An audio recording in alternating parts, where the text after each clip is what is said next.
여러분 반갑습니다. 서목사의 말씀 창고의 서목사입니다. 오늘도 함께 말씀을 나누는 여러분들을 사랑하고 축복합니다. 좋아요와 구독을 눌러주세요. 여러분과 함께 더 많은 말씀들을 나누기 원합니다.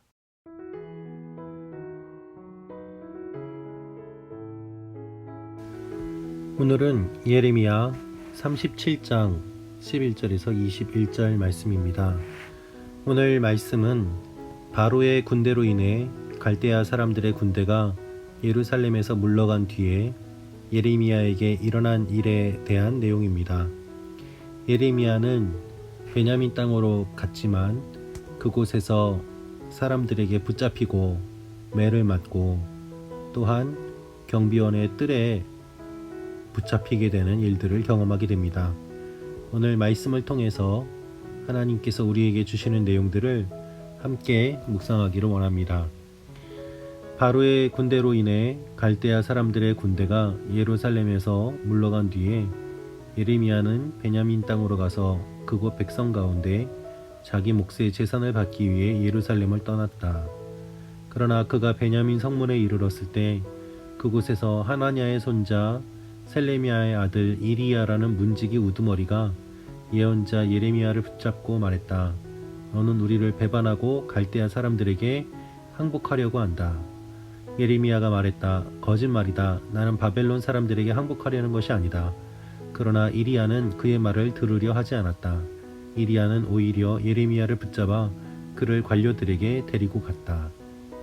여러분, 예레미야가 베냐민 성문에 이르게 되었을 때 그곳에 하나냐의 손자 셀레미야의 아들 이리야라는 문지기 우두머리가 예레미야를 붙잡고 말했습니다.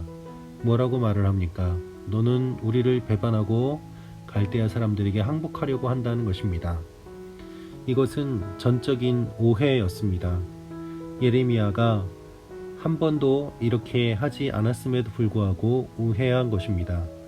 그래서 예레미야는 변명합니다.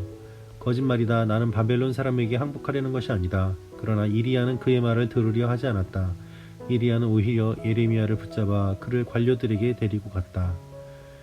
여러분, 우리가 하나님의 일을 감당하다 보면 억울하게 누명을 쓰기도 합니다. 또한 싫어하는 사람들이 있고 모욕하는 사람들이 있습니다. 이 사실을 우리는 알아야만 합니다. 하나님의 말씀을 전하는 일은 언제나 위험한 일이었고 모험을 하는 일이었습니다. 단지 하나님께 쓰임받았기 때문에 그것이 가능했을 뿐이지 사실 그렇게 영광스러운 자리는 아니었던 것입니다. 여러분, 이것이 말씀을 전하는 것의 본질입니다. 말씀을 전하면 무엇이 좋습니까? 왜 많은 사람들이 신학을 하고 목회를 하고 목사가 되려고 하고 또한 하나님의 말씀을 전한다고 하면서 설교를 하려고 합니까? 혹시 그 근본 동기에 다른 사람들 앞에 서고자 하는 마음, 존경받고자 하는 마음, 뛰어나고자 하는 마음, 그런 것들이 있기 때문은 아닙니까? 그래서 우리는 우리의 동기를 항상 살펴보아야만 합니다. 이렇게 예레미야처럼 하나님의 말씀을 전함으로 말미암아 고난당하고 힘들어하는 것이 사실 성경의 예언자들의 모습이었습니다. 이때 어떻게 했습니까?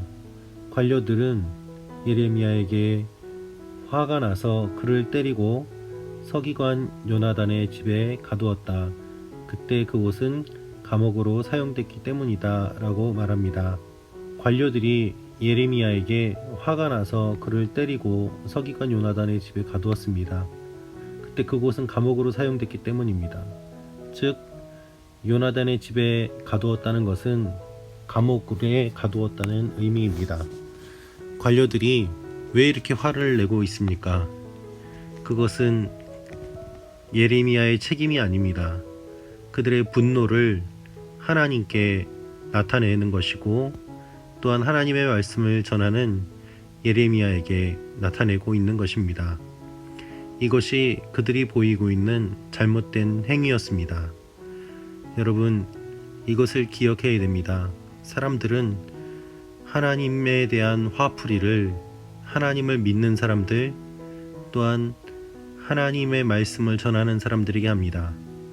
그래서 그러한 일들이 일어남을 우리는 기억하고 또한 대비하고 있어야만 합니다.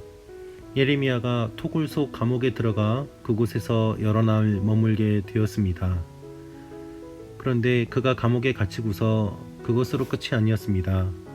시드기야 왕이 사람을 보내 그를 왕궁으로 데려갔습니다. 왕은 다시 물어봅니다.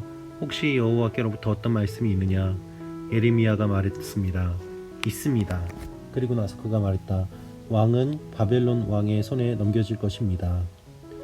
시드기야 왕이 예레미야에게 원했던 것은 무엇입니까? 하나님이 자신을 축복해 주실 것이고 또한 이스라엘 백성들을 구원해 주실 것이라는 그러한 기대감이 그에게 있었습니다. 그러나 예레미야에게 주어진 말씀은 아무것도 없었습니다. 왕이 바벨론 왕의 손에 넘겨질 것이라는 말만 있었던 것입니다.